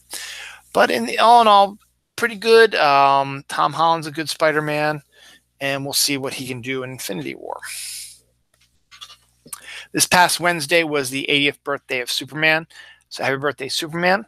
To celebrate, Action Comics issue 1000 came out this week. It's the first American comic to hit 1000 issues. It consisted of 8 or 9 different stories by various creative teams that have written Superman in the past or in this case, Brian Michael Bendis did his first Superman work for DC in this comic as well. So you get a general idea of what his Superman series is going to be like. So, Superman, has been pretty good. The movies, of course, the first two with Christopher Reeve are fantastic. 3 and 4 you can do without. And then the Lois and Clark TV show, which I liked a lot. Then you have Smallville. You've got this new Krypton show. It's on Sci-Fi. He was in the Justice League United animated series. He had his own animated series done in the same style as the Batman animated series, which was fantastic. And then Justice League United used the same, or Unlimited rather, used the same voice character, Tim Daly, as Superman in their cartoons as well. So, bravo on that. Superman, I really enjoyed him. Excuse me. In the 90s, around the death of Superman and stuff like that. That was always a big deal. And then they went off on a whole other tangent and all this other stuff was happening. I like Superman married with kids, like is what he's doing now. And I'm also afraid that, Brian Michael Bendis, when he comes on, he's going to retcon all that out. And that's just not going to be fair. So happy birthday to you, Superman. Action 1000. I've read about half of it right now. Is excellent. And can't wait to see what else we've got. I think I had everything on this side. So what time was it? We got about half an hour. So we're going to run through this stuff. I tease this also, Go-Gurt for cats. There actually is yogurt in a Go-Gurt form, which is, a tube thing where you can give to your cats yogurt. Kind of interesting. A handheld translator was created where you speak something, like if you want to talk to someone who doesn't speak English, you want to know where the train station is, you can say, do you know where the train station is, into this box? And then you hit translate. And I guess you already set up for what language this person speaks. So then they repeat what you just said in their language. And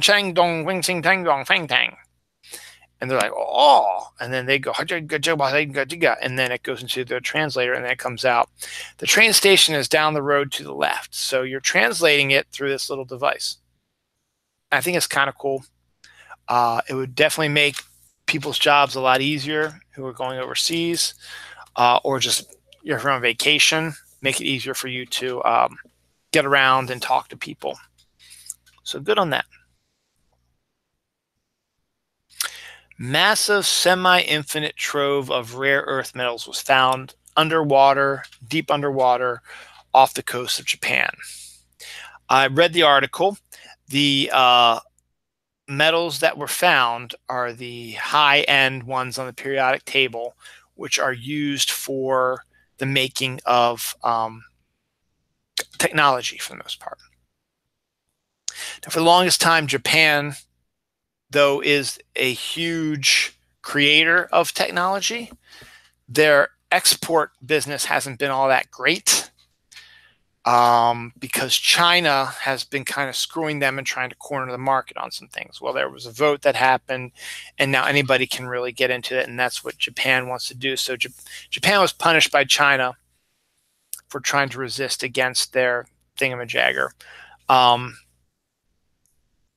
So they were at the whim of China for the most part.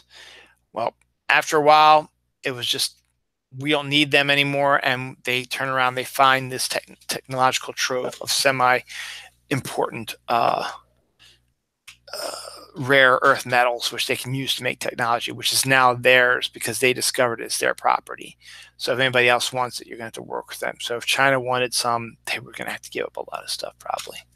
So good on them. So we'll see. It's based deep underwater, so it's going to take a while for them to dig it out, but it's like enough to power the United States for like 800 years or something like that is the amount of energy of these metals are there. So I don't know. We'll see. Labyrinth, the movie that starred Jennifer Connelly and David Bowie, and it's kind of a cult classic, has been turned into a musical.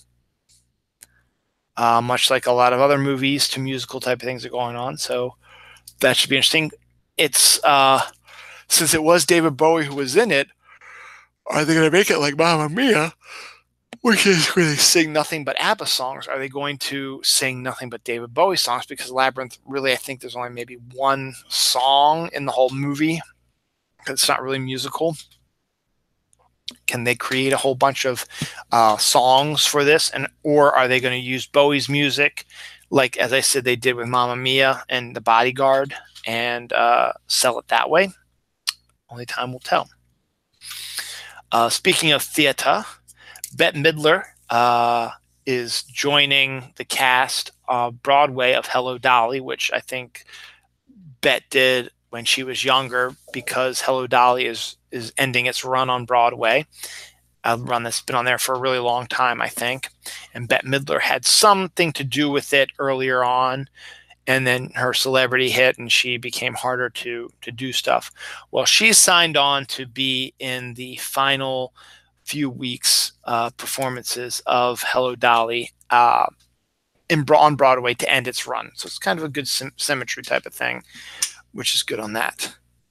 John Carpenter, the guy who's directed many movies, including The Thing, most famously Halloween, and is a producer of the Halloween films, stuff like that, is also a composer. And he's the one who composed that absolutely fantastic Halloween theme. Dun, dun, dun, dun, dun, dun, dun, dun, dun, dun, dun, dun, dun, dun, dun, dun.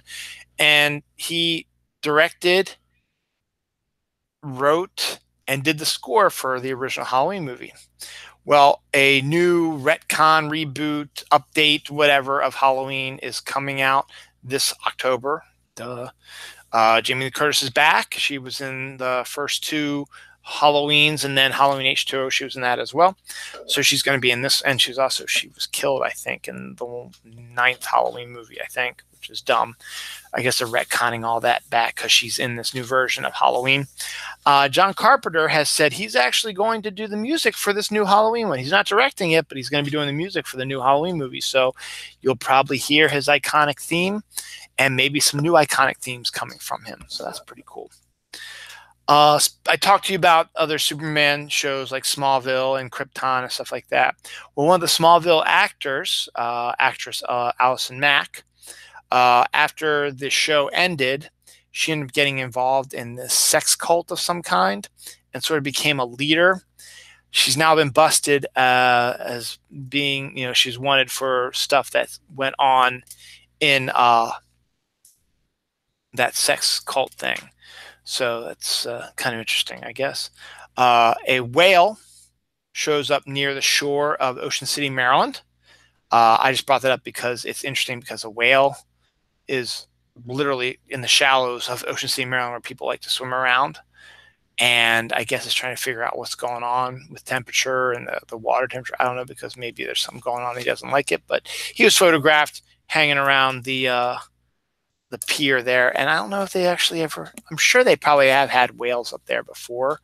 I know they've had sharks up there before, but I don't know about whales. But it's kind of neat that a whale actually showed up, this far south. So pretty cool. Burger joint serves tarantulas on its burgers. Now, it's just, before you freak out, it's just for like this month, where it's the Bull City Burger. Don't know exactly where. Oh, in Durham, North Carolina. This month they're exploring different menu items from other countries as a way to show simpatico with these international countries as well. So they're trying new different types of foods that are popular in these countries, but might not have ever been done here in the United States. Well, this month's or whatever, or this week's or whatever, is they're actually putting a dead tarantula on top of your burger. So when you bite into it, you're biting into a dead tarantula. And in some parts of the world where tarantulas are plentiful, that is their food of choice.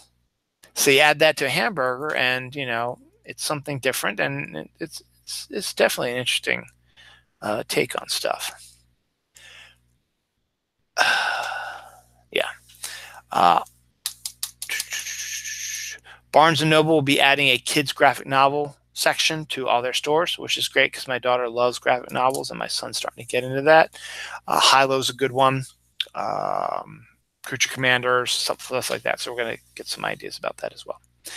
The network Starz has canceled Ash vs. the Evil Dead, which was a TV series with them starring Bruce Campbell, where he reprises his role of Ash from the Evil Dead movies.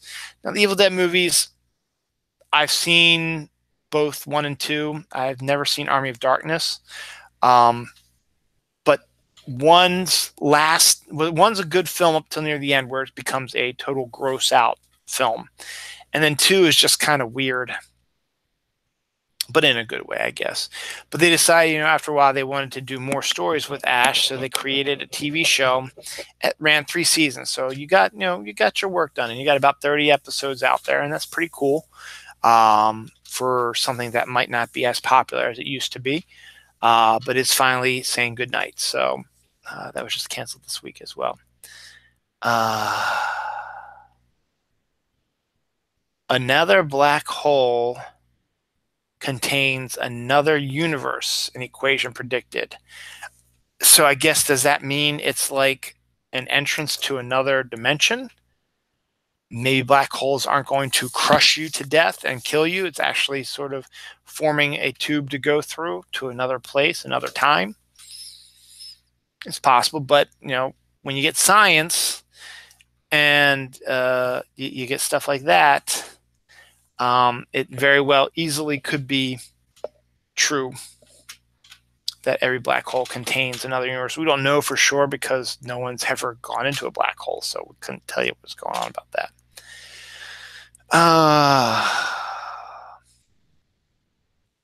There was something else that was connected to that I'm trying to find right here. Wormhole, that's right.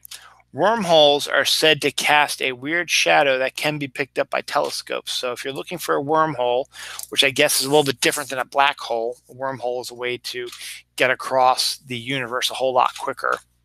Instead of taking 1 million years to go to Alpha Centauri, you go through a wormhole, you get there in 2 days. So wormholes apparently are a thing. I only thought they were a science fiction thing, but apparently they are real things, and they've discovered them. If they have a shadow, they are going to be a wormhole. So if we can harness wormhole energy, maybe we can create ways to get to other parts of the galaxy quicker, hyperspace, warp speed, whatever you want to call it. Decapitated wasp grabs its head and flies away. Now, a lot of these insects where you cut off an appendage, or you cut it in half, or you cut their head off, or whatever, it still moves around for a long time. It's the nerves and the nervous system, the nerves, the way that they do things, stuff like that.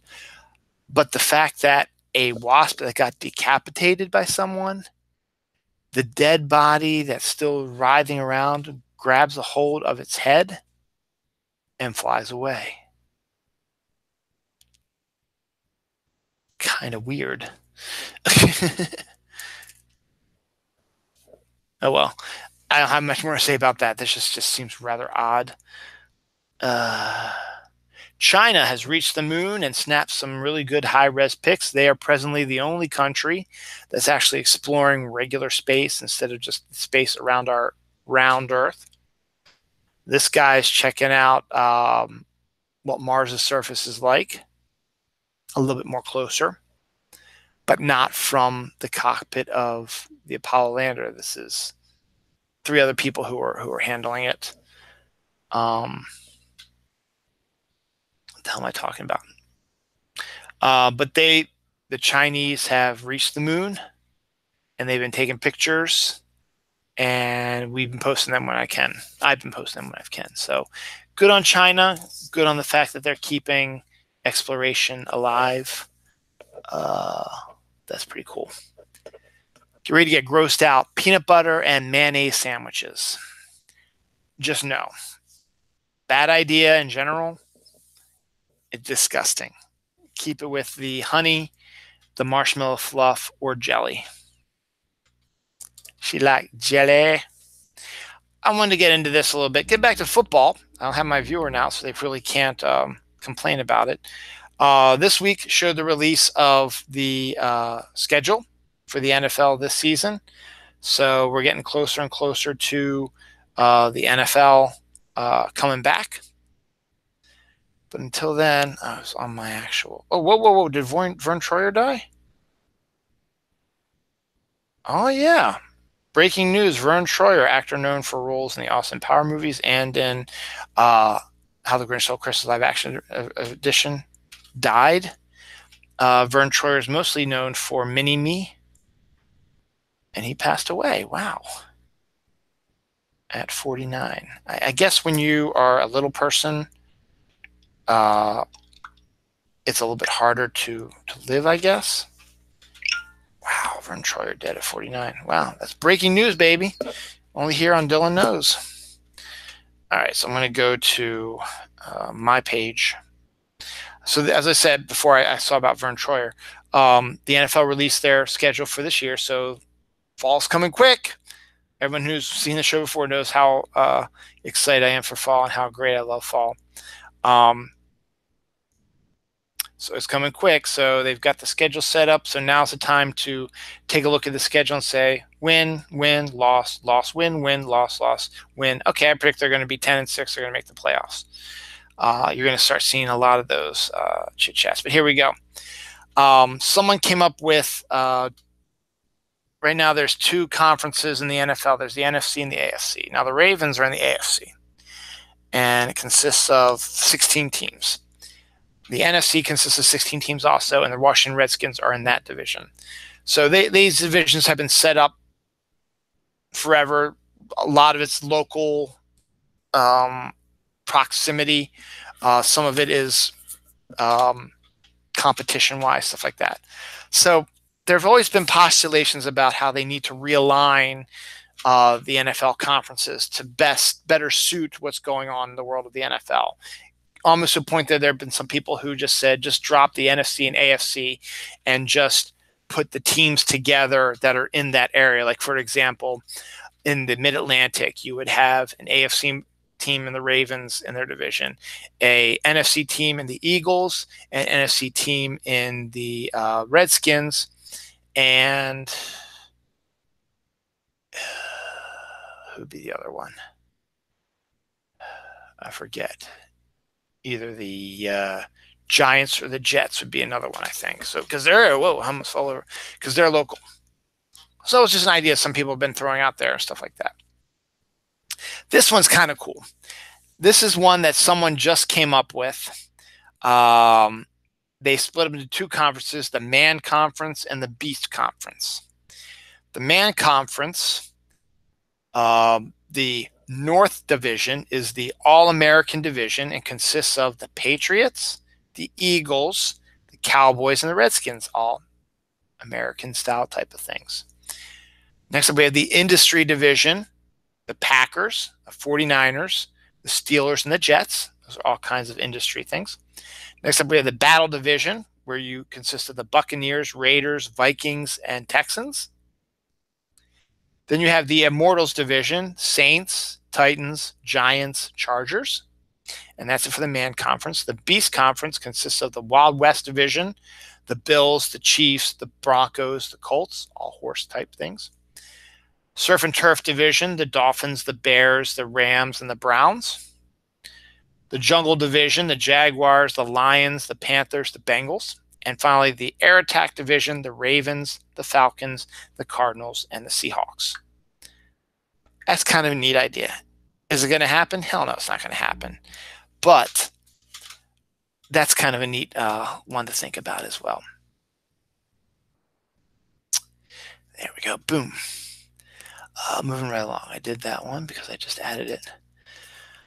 Back in the 80s, there was a renaissance when it comes to toys, Transformers, G.I. Joes, stuff like that. Well, one creation was Mask, which was cars that transformed into flying machines, and they were cool, and that people had different costumes, stuff like that. It was a popular TV show, comic, cartoon as well.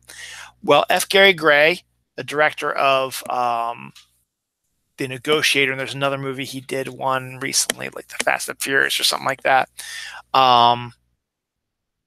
is going to be making a Mask movie. And Mask was a really great cartoon series, very good supernatural, not science fiction-y, technological type of stuff, and to see that up on the big screen with the way these cars are, which are really, really cool, should be really interesting. So The Negotiator is really a great movie. If you haven't seen it yet, Kevin Spacey and Samuel L. Jackson, despite Kevin Spacey being the guy he was, sexual predator or whatever, it's still a good performance for him, and Samuel L. Jackson does a great job as well. It's just a great movie, and that's F. Gary Gray. He's going to be doing the Mask movie.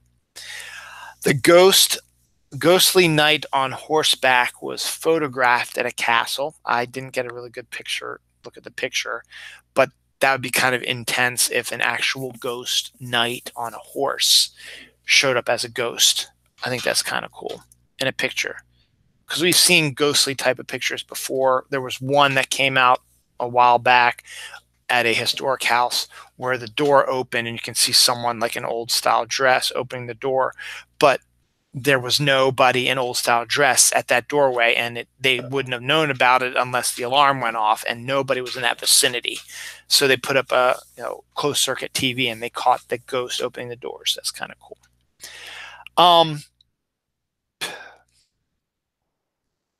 No, I'm not going to do the Ravens schedule because I already done enough football, I think, for today.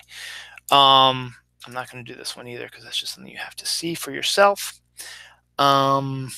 That's all one thing here. So I'm looking through Facebook this morning, and I'm on Facebook. I am friends with a lot of people I went to high school, college, friends with, baseball, stuff like that.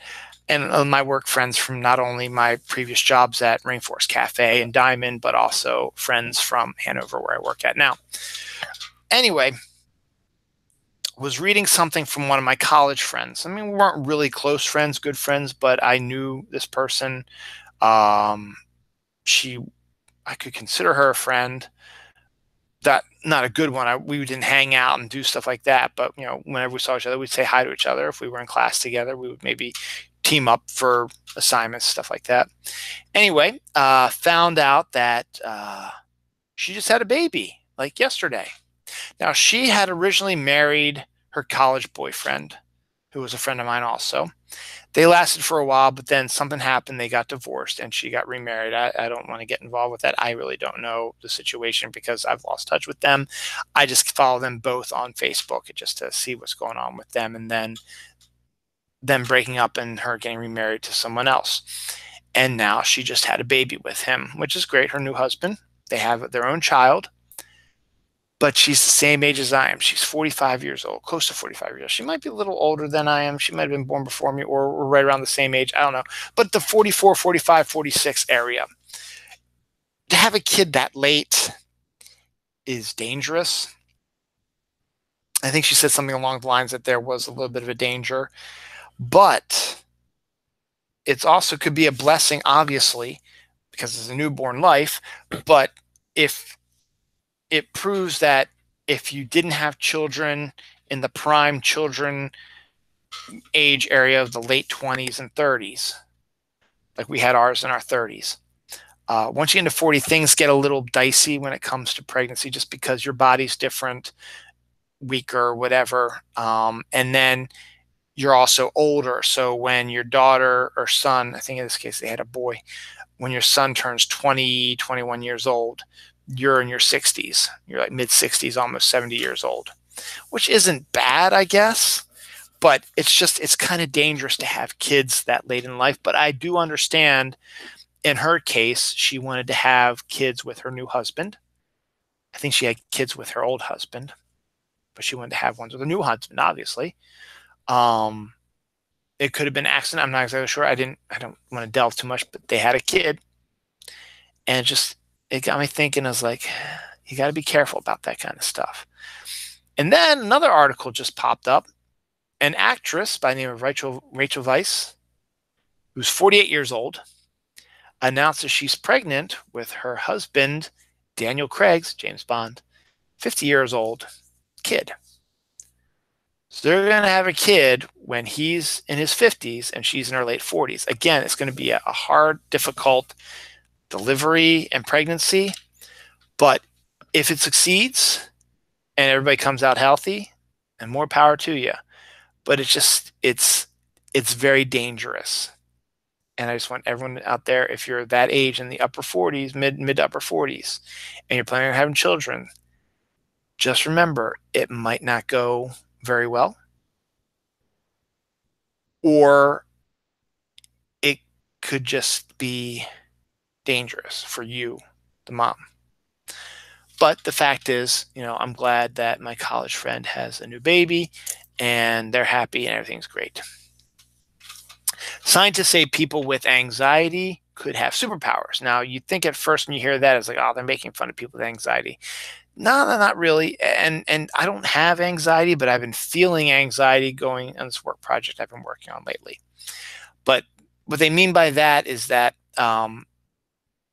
anxiety has been linked to intelligence. If you're hugely intelligent, you'll probably suffer more from anxiety, which they construe as intelligence, super intelligence, whatever, is like a superpower. And that's, if you have anxiety, you could have super intelligence. That's kind of superpower. Also, you have a heightened sense of awareness of things when you are have anxiety. And that they can make the case that it's kind of a premonition psychic type, that you are sensing something bad is coming down the pipeline and you get into that mindset that something could be bad and you get this anxiety. They look at it that way, as that could be superpower also, because you're seeing premonitions of what could come and be bad and they turn out to be correct. Or that, it's connected to intelligence. And if you have anxiety, you're highly intelligent and that's your superpower. Interesting. Real quick take, the Deadpool 2 trailer came out. It was the red band one because they used the curse word. They also used the awesome Mama Said Knock You Out by LL Cool J. Don't call it a comeback. I've been here for years. I almost use that for tonight's episode, but I decided against that. But, it's your typical Deadpool movie. Fourth wall breakage, goofy humor, sexual humor as well. Just absolute silly stuff. And it looks pretty good. Jurassic World 2 trailer, I finally sat down and watched that. That looks like it's all kinds of craziness, weirdo, crazy ass stuff that's going on.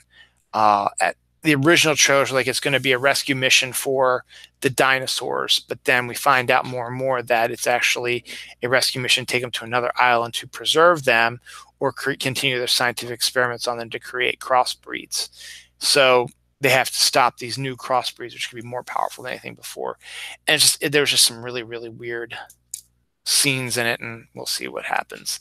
Do I think it's going to make as much money as the original Jurassic World? No, I really don't think it will. It's coming out right around the time of Incredibles 2. I think Incredibles 2 is going to make more money than Jurassic World 2 is. So that's just me, though. Tumbleweeds have taken over a California town, trapping people in their homes. There was a picture of that. That was absolutely insanity. These giant collections of just tumbleweeds, giant tumbleweeds, covering people's cars and blocking their doorways. It's absolutely insanity. The last thing we'll talk about is some Pokemon stuff, and then we're going to get out of here because I'm getting a little loopy, slurry type of thing. In the video games, it looks like that they're finally going to be doing another generation, another video game for Pokemon on the Switch, but with all new Pokemon characters, which would make it generation 7 or 8. And it'll introduce new Pokemon, and eventually down the line, they'll add it to the Pokemon Go series, and you'll be able to catch them there. But something has been found in the coding for a description called Ultra Shiny. Now, for those who don't know, shiny Pokemon are some of the most rare you're going to find in the Pokemon world, not just in Pokemon Go, but in the video games as well. They are a different colored version of a Pokemon, like a purple Bulbasaur, who's usually like light blue and greens and reds. He's all purple, that type of thing. So Ultra Shiny, that's just kind of weird because they have Ultra fighting moves, which makes them the most powerful flame moves. So now you're going to have an ultra, where's my notes? An ultra shiny. So that's going to make the rares even more hard to find because ultra powered characters are going to be sought after, and they're not going to want to let everybody have one. They're going to want to make you work for it to keep going for it till you get one. So will there be people who get them? Absolutely, there's going to be people who are going to get them. Last Sunday was Community Day. Pokemon Go has been doing these community days since the beginning of the year. The next one is May 19th on a Saturday. Charmander is going to be the Pokemon that's going to pop up more. And during that time, if you catch him, you can evolve him into a Charizard who will know a new power that we do not know yet. So we'll find that out soon enough. But Community Day was fun.